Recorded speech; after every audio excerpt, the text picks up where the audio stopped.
வாங்க சிம்பிளாக கோழி ஈரல் வறுவல் எப்படி பண்ணுறதுன்னு பார்க்கலாம். இது பாரம்பரிய முறைப்படி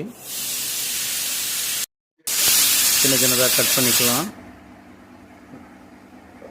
கட் பண்ணதை மஞ்சத்தூள் போட்டு நல்லா 2 தடவை வாஷ் பண்ணிக்கலாம்.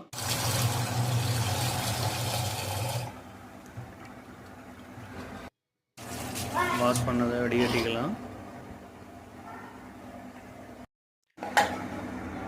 ஸ்டவ் ஆன் பண்ணி சுத்தமான கடலை எண்ணெய் போட்டுக்கலாம்.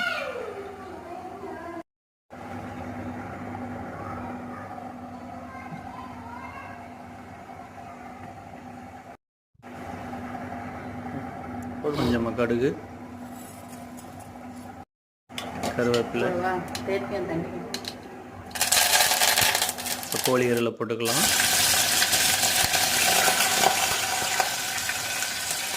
கொஞ்சம் உப்பு, நல்ல வீட்டு மிளகாய் பொடி சேர்த்துக்கலாம்.